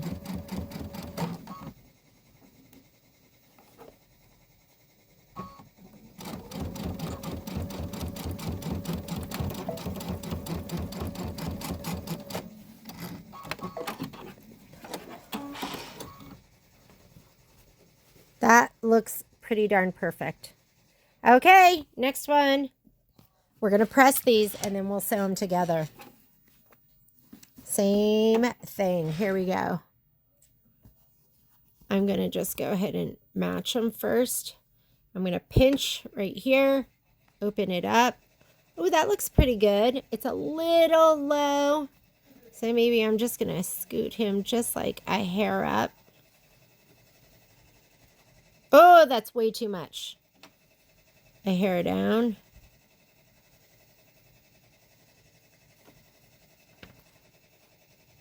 Maybe one more hair down. Okay, that looks good. Okay, I'm going to sew right here first. Don't do the whole thing. It's just frustrating doing the whole thing and then having to rip out and then sew it together again and rip out and sew it together. Just that one section. Check it. Perfect. Now you're going to sew the whole thing.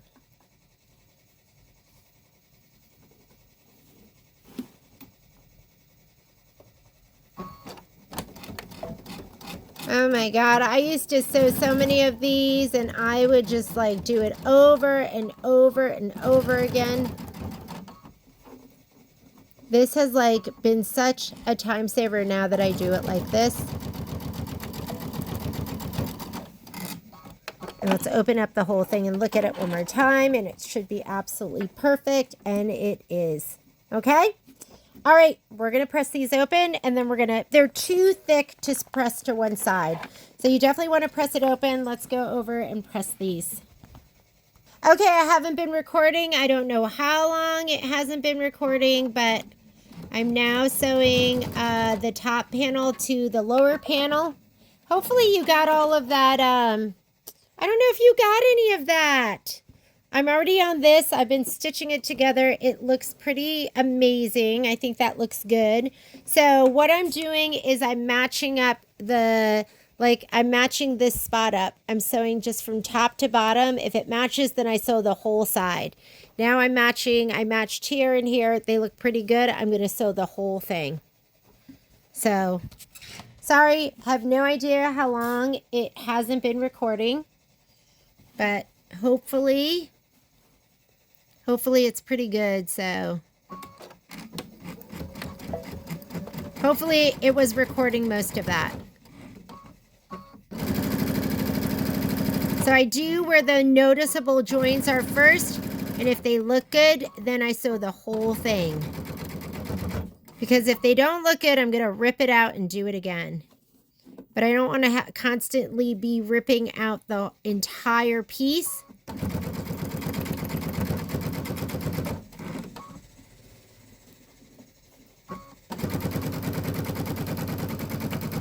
Hopefully I didn't miss too much of that.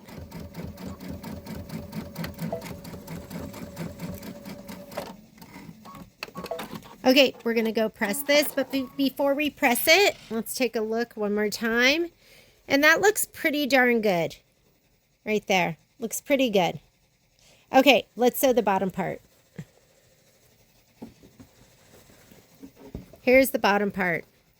First thing I'm going to do is I'm just going to sew that center seam, and hopefully everything else will match. There is a lot to match here. You can ease it as you go too. So I'm going to do the very center seam first, and hopefully everything else just kind of goes. Ooh, there is a lot here. It's thick. It is thick stuff. I see myself maybe pounding some seams. That looks okay. It's not perfect. I could move it over because I think it's going to throw everything else off. There we go. Let's do it one more time. What happened to my thread? How did it get all the way down here?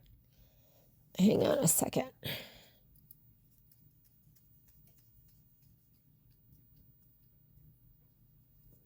Maybe it didn't like how I just ripped it.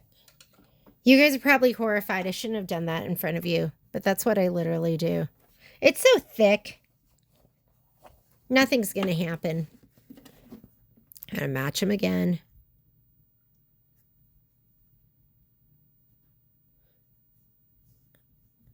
It's so thick, I just don't see the point of pinning. You could clip. I'm going to start it on either side of that seam.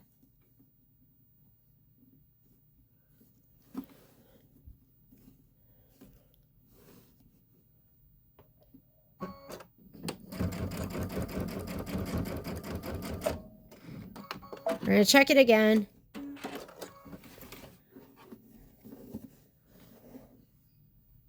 That looks pretty perfect. Okay, I'm good with it. We're going to just hope everything else matches. I'm going to do right here by the tree because I could push or pull a little bit. That looks like it's going to be good.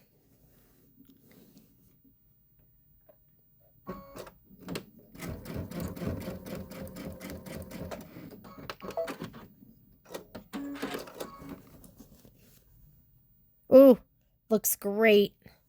We're going to just hope the tree matches too. Part of it's luck, right?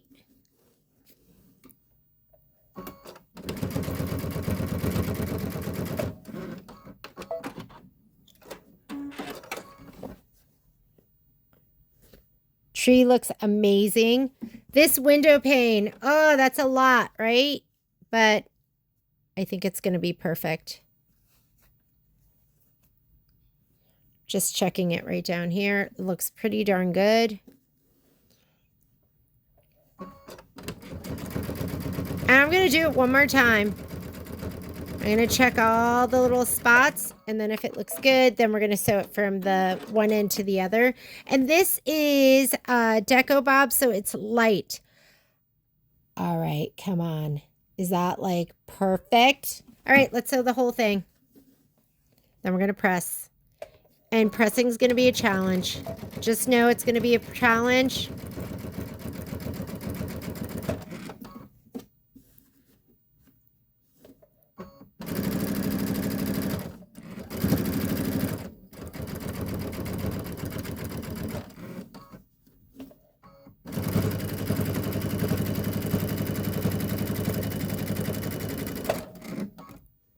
I actually want it to...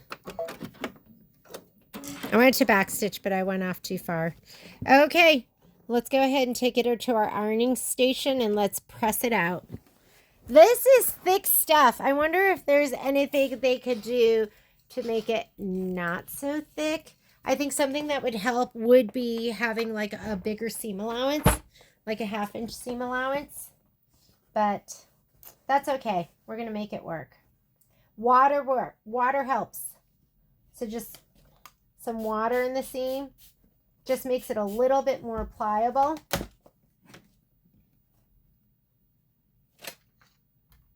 We can beat it too.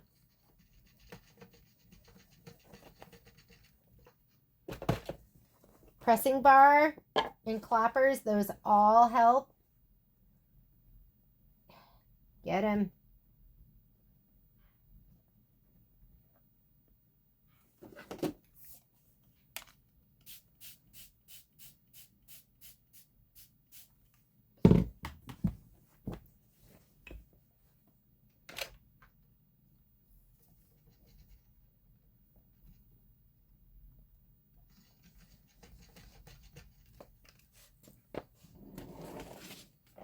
Where's my mallet? I love my mallet. Where is he? Oh, here he is.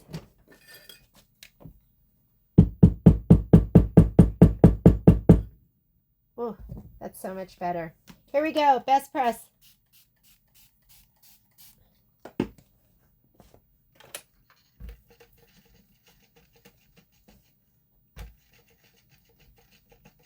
I don't know. I just got it. I saw it and I was like, oh, maybe I can beat my seam into submission. And it works. It works for sure. I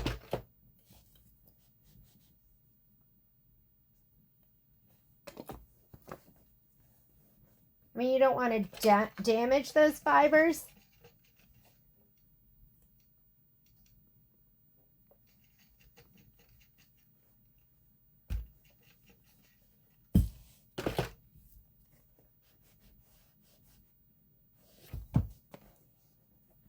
Looks pretty great, right? And it's nice and flat. You don't want it to be all bobbly.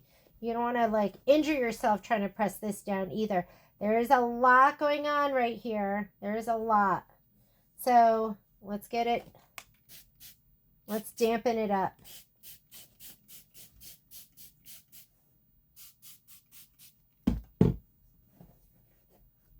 If you have to make it submit, make it submit.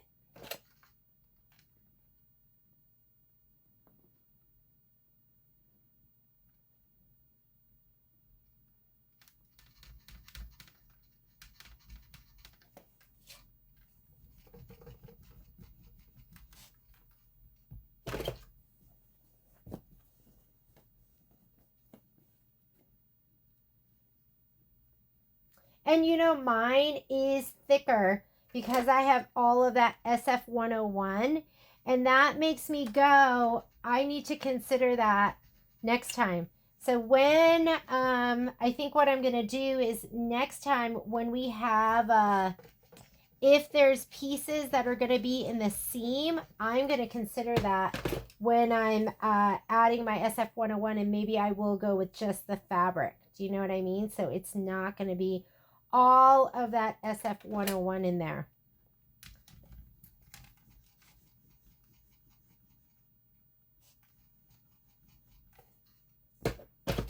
Then maybe it'll just be the fabric.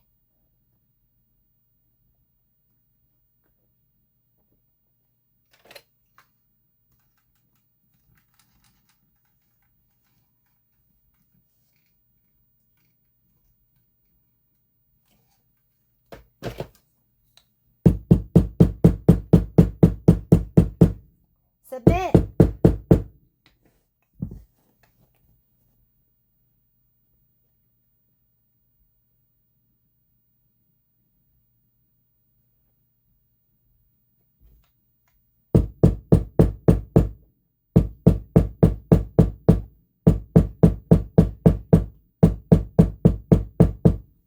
Okay, here we go.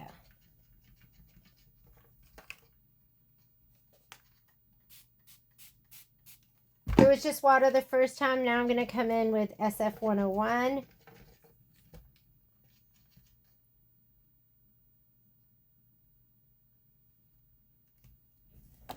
Because I wonder what pieces it wanted you to SF101.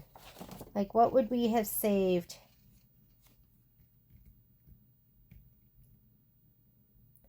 All of the roof, the windows.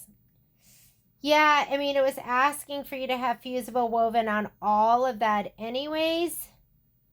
So,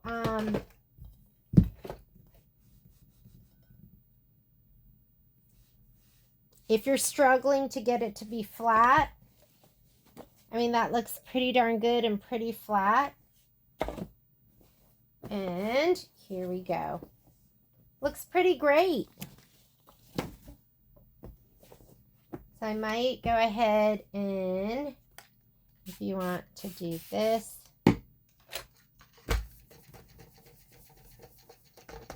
I do have my big pressing block right here. So here is my